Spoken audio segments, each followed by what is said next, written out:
more and more. Because from this moment in time, there's nothing of importance for you to do except relax. Relax. Hey humans! Welcome to Scarlett Show Season 4, Episode 4. Excuse the technical difficulties earlier. It was not plugged on my laptop, so I'm like, why am I not here in res right now? But here we are! And I am your host, Scarlett Santa Maria, providing a space for self-expression for San Diego's electronic music artists. It has been a busy week for me, y'all. I attended a few events, starting with Thursday. As soon as I finished the show, I headed to Subdrip at the AC Lounge. And Subdrip is known for specializing in bass, but they had an opening set of house.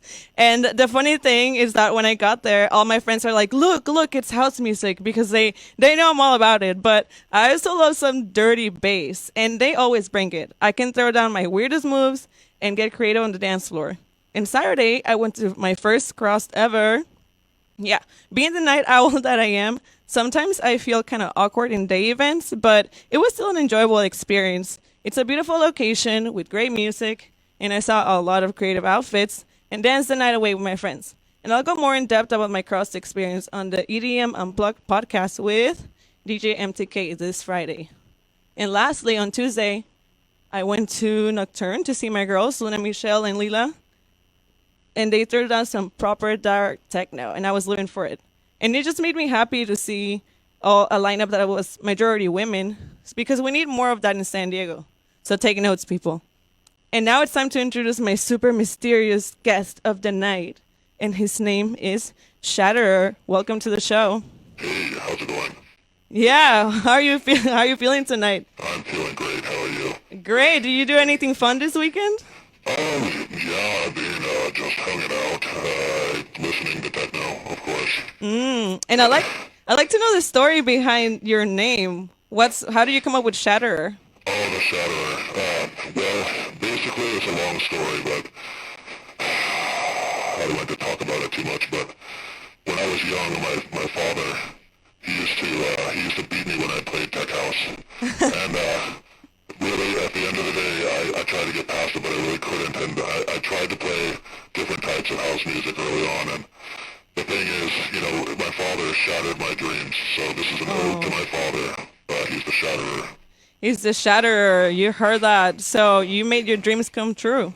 I actually decided after the accident that I needed to move on, and, I decided to do what I'm doing now, so I'm really happy about that. Yeah, and what about your whole image? For you that are just listening, Shatterer has a mask on. And what influenced you to go for this look? Oh, okay. Well, early on, I have to start from the beginning. Basically, early on, I was raised in New York in the early 80s. I was raised in the bottom of a disco club.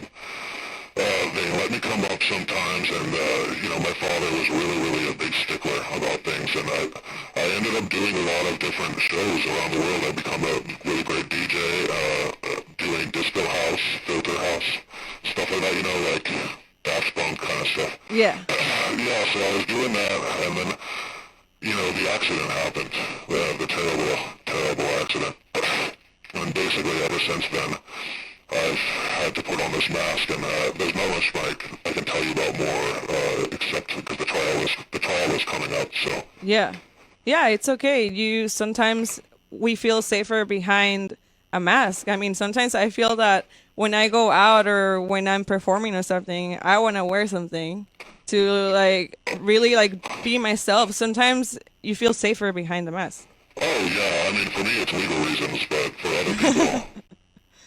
And how do you keep people from knowing your identity, or does it actually matter if they know or not for you? Well, for me, like I said, until the trial happens, I really have to wear this in public because I really shouldn't be DJing. So I have to keep this alias so that, yeah.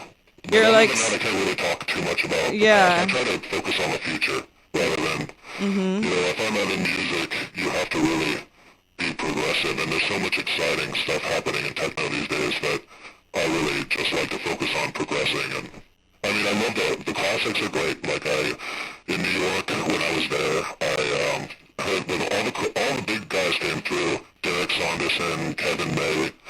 I really love both of them, but at the same time, I just really like to move forward. Yeah, and you know what? I feel honored to have you here despite all the things that you're going through. And I appreciate you sitting here right now and opening up about your story because it hasn't been easy, I assume. It hasn't, and you know, the thing is,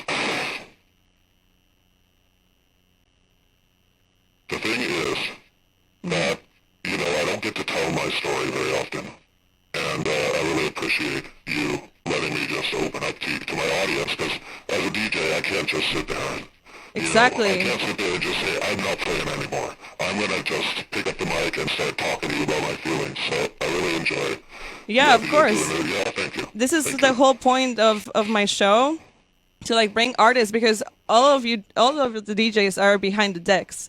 And we don't really get to hear your story and know what's going on in your minds. Like people make assumptions, and this is my way to like humanize the artist and spread the empathy, because we're all struggling. We're all going through some type of I was gonna say a bad word, but we're all dealing with something, right? Yeah, so that's the point. So we can spread the empathy. And you know, a lot of DJs you hear about these days, you know, they go out, you know, there's always another after party. There's always another thing to do. So, you know, you can't get lost in that, because before I, you know, had to adorn the mask. I was, like I said, going around playing a lot of shows. So at the same time, you know, you have to be out there, but it can really take a toll. Yeah, of course. I completely understand. And what can we expect in the first half of the mix? Where do you want me to start the mix? Oh, just started from the beginning, of course, and for the last part of the mix, because you only do 10 and 10, just okay. to the end of the mix, so from 50 minutes to the end. Okay. Yeah. And then how would you describe your current sound in like 3 words? Oh, okay. Well, I started this project as Shatterer in 2015, I believe. And basically, the sound has been consistent throughout all my mixes, which I encourage people to listen to. Basically, it's dark industrial techno. A lot of people don't want to say dark techno, but I say it because, I don't know, what else are you going to say? Yeah, why do you think people don't like to say dark techno? I don't know, because it's like the whole business techno stigma. You have a dark techno, business techno. It's really popular these days, so when things get popular, people like to hate on it. Exactly. I completely understand. When someone goes big or like a genre becomes mainstream, suddenly it's not cool anymore. But it is cool as long as it makes people happy. Who cares, right? So now we're gonna play your mix and turn it up in the studio with some dark industrial techno. We'll return in 10 minutes to continue the interview, so don't go anywhere. You're listening to KCR College Radio, the award-winning sound of state. Hello, everyone. Are y'all enjoying this super dark industrial techno?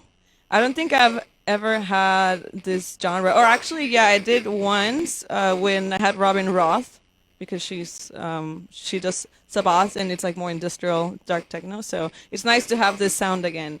It's not for everyone. I personally like it because I like all the genres, and it just makes me feel like I want to be in a dungeon and like doing crazy things. But anyways, before we go on the interview, I have to make some announcements. And you got no plans this weekend? Check out the House of Blues in downtown San Diego for some amazing concerts in one beautiful venue. Make sure to check out our giveaways on kcrlive.com for a chance to win tickets to concerts throughout the semester. And stop by Music at the Mesa from 12 to 1 on Thursdays for more giveaway opportunities. Also, Desert Days Festival is right around the corner from October 10 to 13. Join greats like The Flaming Lips, Wu-Tang Clan, Ween, and many more at Moreno Beach. I don't know any of these artists. Check out desertdays.org to see the full lineup and purchase your tickets today.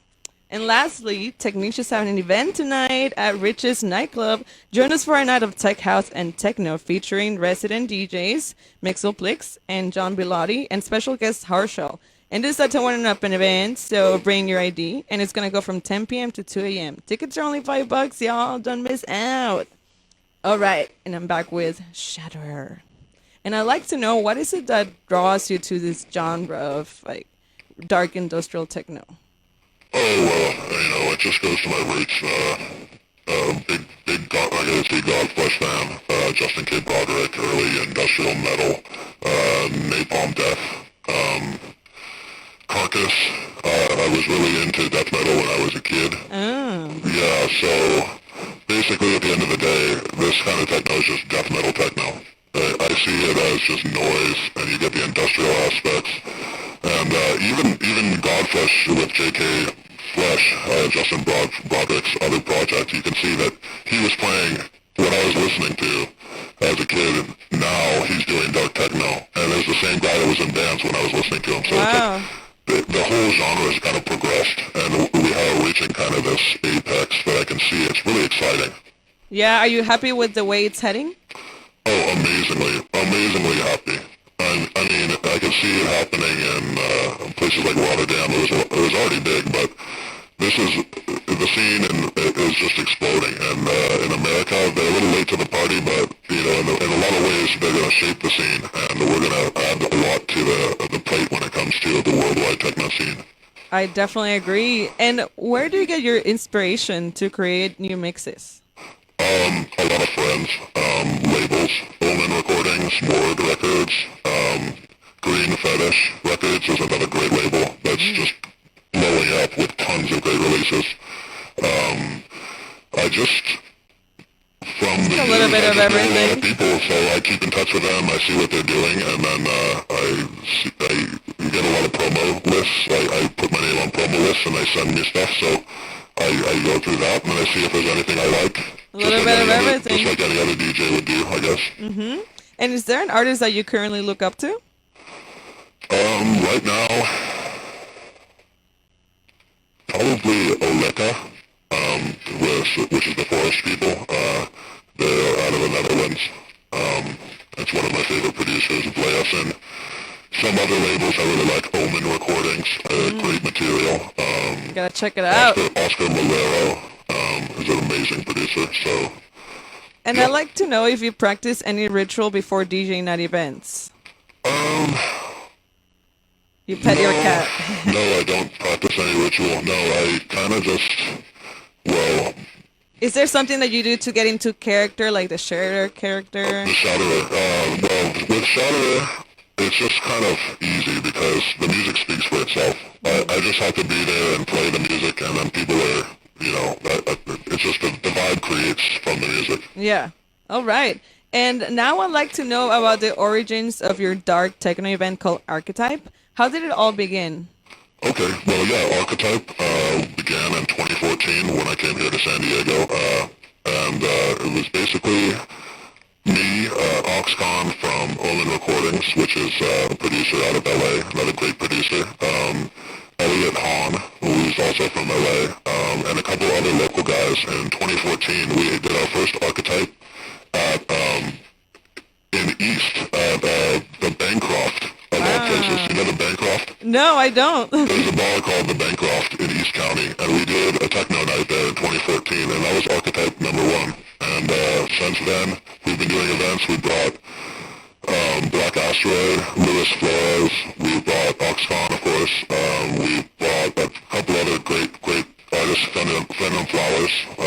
Wow. Big people are coming down to play Archetype, and over the years I just feel like we're bringing real techno to San Diego when in the beginning it didn't exist. Like the only other night that was regular in San Diego was Dance Classic in 2014. There was no other dance music nights. You can imagine that. That's insane. I mean, so now you can see just 3 years later we have a different dance music night every night.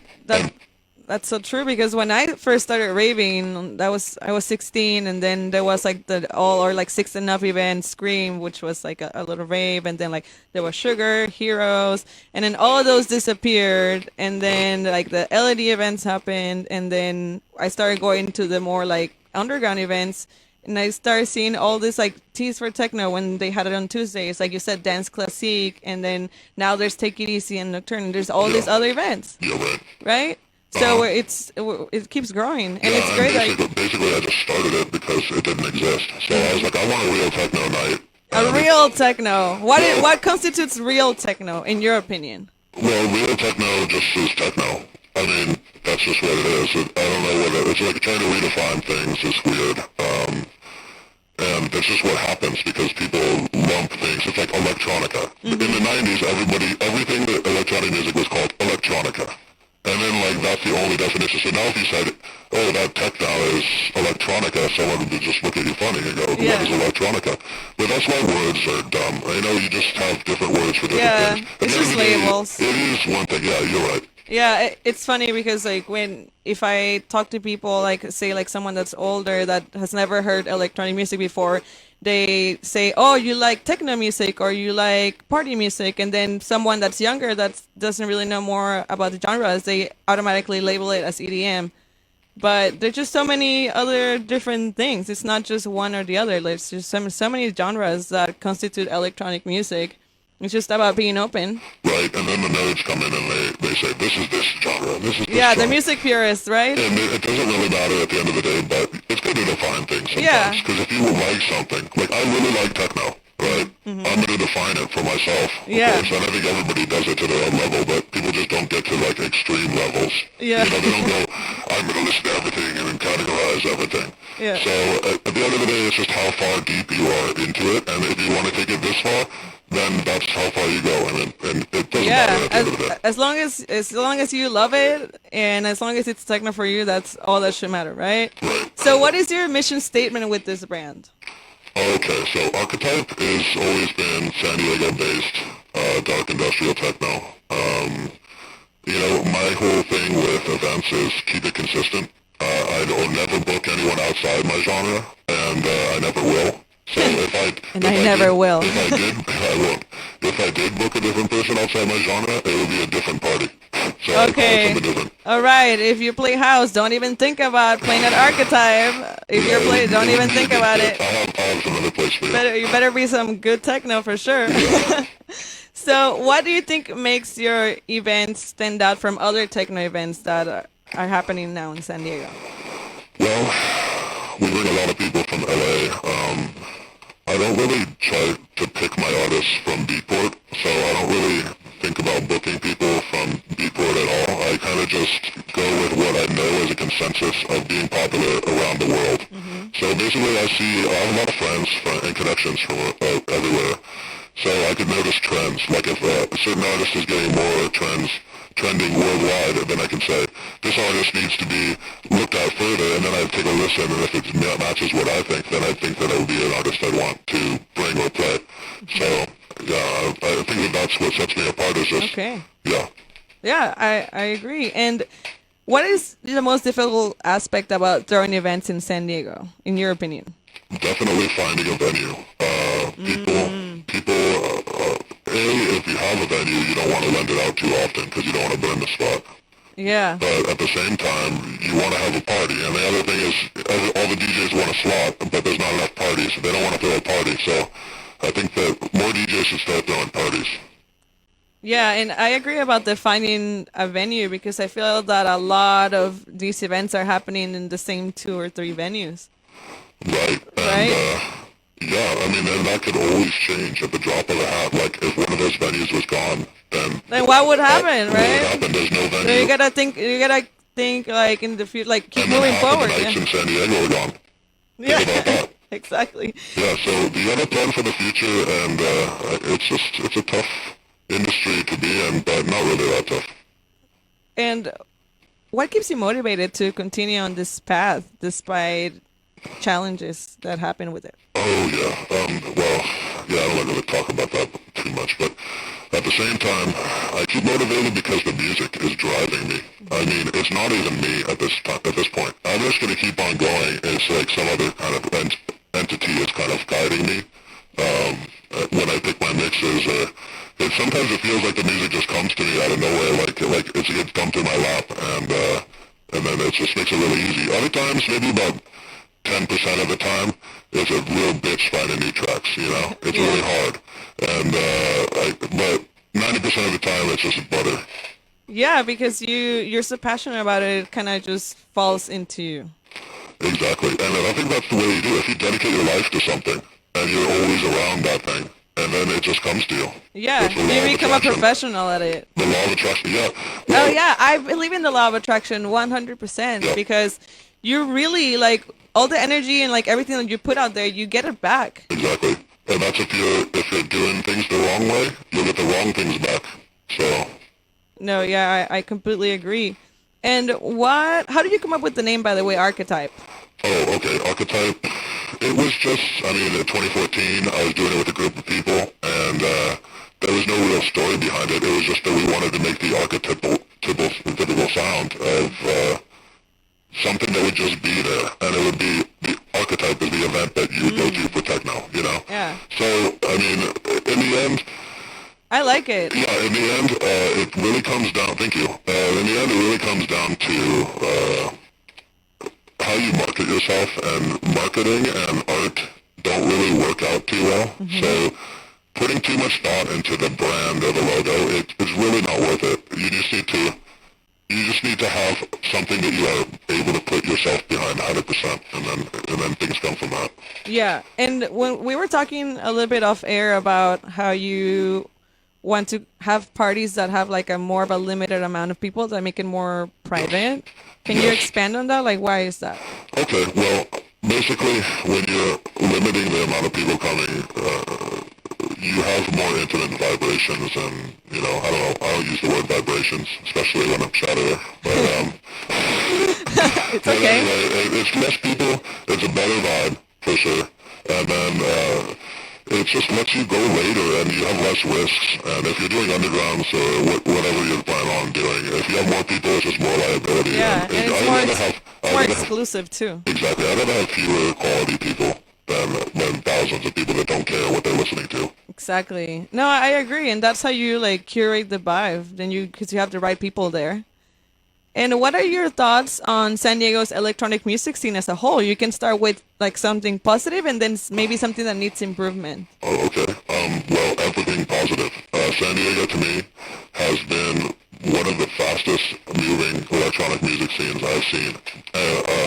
Basically, 4 years ago, if you compare 4 or 5 years ago to now, maybe 1,000% more DJs and 1,000% more live acts. So just do the numbers. It's just going to be exponential from here. Who's going to go see a rock and roll band right now? And yeah, I'm so bored when I go to a rock and roll show. I'm like, dude, I'm like out of here after half a song. Like, give me some techno or something at least with a beat. You know, I don't know. yeah. I haven't been to a concert since I was in high school, and I was like an emo scene kid, and I used to listen to like Panic at the Disco and Paramore. Exactly. Imagine going to a Red Hot Chili Peppers concert right now. Like, can you imagine how boring that would be? Yeah, where are the lasers at, right? Yeah. Yeah, it's definitely a different experience, and I think I don't know. I mean, like the music industry is changing a lot, and the electronic music industry too, in general. In San Diego, like you said, it just keeps growing, and I think we're gonna have even bigger and better events eventually. I think, I mean, I'm going to get a lot of shit for this. Oh, sorry. I didn't mean to. Sorry. It's okay. But, okay, I got to get more crap from this, but I honestly prefer the San Diego scene to LA. Really, why? Just based on more reality. Like, these people are real down here, and in LA it's just hard to find.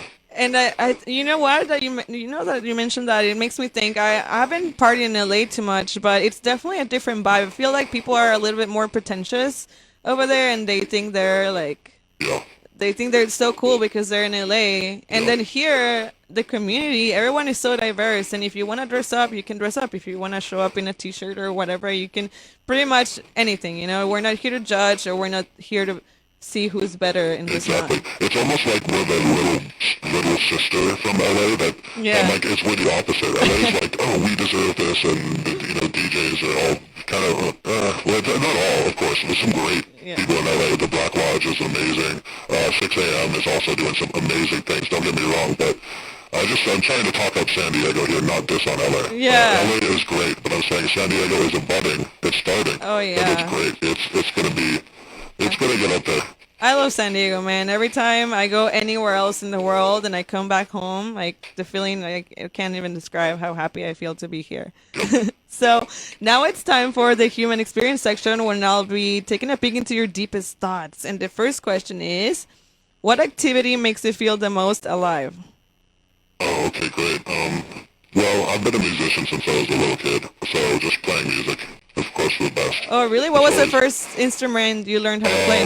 well, I played guitar, drums, piano. Awesome. Yeah, and I was really young, and I played in bands too. So, So cool. And through all of life's twists and turns, who has been there for you? oh, wow, who has been there for me?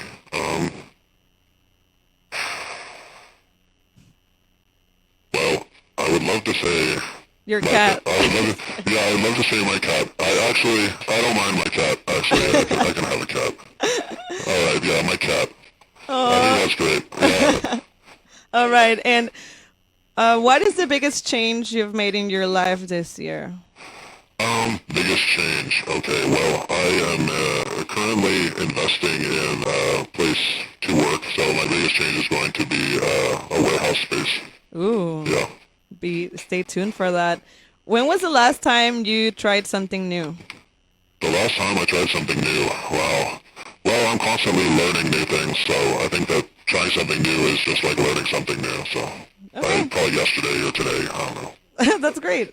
What do you think you could never ever give up? Wow, I couldn't give up doing events and DJing in general. Like, I think that that's going to be something that sticks with me Forever. forever, yeah. Cool. What is your greatest strength and weakness? Greatest strength. Greatest strength is definitely getting people together. I'm like the I type love of that. person that will bring everybody together, and they'll go off and do like these $1 million projects, and I'll be like, hey dudes, remember like, I was the one that like introduced you guys. Like, hey, remember Like, I me? really did it, but it doesn't matter. It's funny, because it doesn't matter who succeeds or whatever. It's fun to just let it happen and like help people, because that energy comes back. You always just have to put out the good energy. Yeah, and I appreciate that because a lot of the times when people are good, they feel that they should get something in return. But it shouldn't always be that way. You should just be a good person just to be a good person, not to expect things in return. I think the good things will come to you at the right time, right? Right, and what was the second part of that question? Oh, your greatest weakness. Greatest weakness. I'm a procrastinator, so the night before I get Welcome to the club. everything at the last minute, like, gotta do this to the car, gotta do this, so that I get a little bit, angry sometimes, so, but it helps me get into the Shatterer mood. Hey, yeah, look, I struggled with that during college really bad, but then I realized one day I had enough. I'm like, why am I doing this to myself? I just stress myself out. Yeah. So, but yeah, it's a bad habit. Like, I feel you. And I work really well under pressure, too, so. Yeah, that's what I would tell myself too. But we're just trying to make ourselves feel better about it. Exactly. So, okay, when was the last time you lied? And what did you lie about? The last time I lied. Ooh, Shatterer. I know, this is getting deep. Yeah, This is getting a yeah. little too... Shatterer, for Shatterer, I try not to ever lie, even with the little lies that will kind of make the situation better if you lie. So, but at the same time, if I did lie, I would probably just try convincing myself that it wasn't a lie, so I feel better about myself, so I can't even honestly remember the last time I lied. Okay. Yeah, I'd never lie. Wow. Maybe that's the time I lied right there. Yeah, right now. What is your definition of success? My definition of success is just making a decent living, doing what you want to do, and not having a boss. So if we can do those three things, I'm good. You're your own boss. Yeah, if you don't have to have a boss, you make a decent living, and you're doing what you want to do. I love A that. plus. What life tip would you tell your younger self if you could go back in time? Well, I think that everything I've done is kind of prepared me for what I'm doing now, so I can't really think about something I'd do differently, to be honest. Oh, that's a great Yeah. that's a great answer. Yeah. I think that it's beautiful because I mean even with the bad parts of life, like you learn and you grow. Exactly. So and it shaped you to be the person that you are now. Yep. Awesome. I love that. So for the last question, I have the letters right here, and if you've never heard the show or you're watching or I don't know, I have some black envelopes with a red S wax seal, and in them there's a random question that Shatterer is gonna have to pick on his own and open it and read it and answer it. Okay, let's do this. I can't go too far from my thing. Oh, it's sealed Yep. with a candle. Yeah. It's a nice touch. Oh yeah. I burned myself a few times, but it was worth it. What is your most beloved childhood memory? I just got through telling you about my childhood. I know. Damn. You didn't pick. You're making me relive it twice. I know. Oh, my no. God. Are you gonna give me free counseling after this too? No. You don't have to answer it. You can choose another after one. this, if you want me to stay living, I don't think I can keep on answering this about my childhood. I'm really sorry. Okay. All right. Damn it. Okay. Maybe you should have picked a different card. Okay. Shatterer doesn't like to talk about his childhood, but I think maybe from what I've learned right now, it's that he used to play a lot of instruments, so I'm gonna take that as the answer. Yeah. I don't like to make my guests feel uncomfortable. That's not the goal. So if you don't feel I'm back. I'm okay now. okay, great. Well, thank you so much for being here. I really enjoyed having you here, and you're such an interesting character. Like, honestly, and I can't wait to see you play and like go to your event. Come out, yeah, let me tell you, I'm playing on October 16th at Citadel at Kukava Lounge, and then I'm playing October 27th at SNDZ's second anniversary at Cesar Chavez Park. Ooh. So 2 Shatterer gigs in October 17th, the 16th, and the 27th. You heard it, and make sure to send me links so I can share them and stuff, okay? I will, yeah. Okay, people, I think we're gonna go back to the music break, and we'll return in less than 10 minutes with some final questions, so we'll see you in a bit. Yeah. I'm totally feeling this. 100%. Alright, so I got a couple more questions for you. So you were doing a collaboration with Soft Leather, right? Oh yeah, we did that. We brought Louis Flores and Black Asteroid down. We had the first night we did Black Asteroid. Actually, we did it at a house party. It was insane. We did it above the Mandarin Dragon. What is it? The Dragon. What's that dragon restaurant above in Hillcrest? The Golden Dragon. Oh yeah. I know so what you're talking about. This party was directly above the Golden Dragon sign. Whoa. We had it on the roof, right? So we basically went till 5 in the morning above the Golden Dragon on the roof, and we had 2 speakers just blasting like techno till about 5 a.m. I think it was. So it was like at least 4, and then the cops came, and it was the funniest thing because it's an S&M party. So basically, when the cops said everyone's got to get out, right, we got to stop this party. So everybody came out and piled in the streets, and they were just like all in their S&M gear. And the cop was just like, what the hell is going on in here? Yeah. It was hilarious. Like, you want to join? We never got in trouble, and that was just the first one. And the second one we did crossed after hours with Black Asteroid, which is another great artist. He was the old guitarist he played guitar in Depeche Mode. I mean, this guy is, yeah. So anyway, this guy played after Crossed with Soft Leather again, and that was a lot of fun. And then the most recent one we did last Halloween, so about a year ago, we did with Louis Flores, which Louis Flores is just he's a powerhouse. He's really great.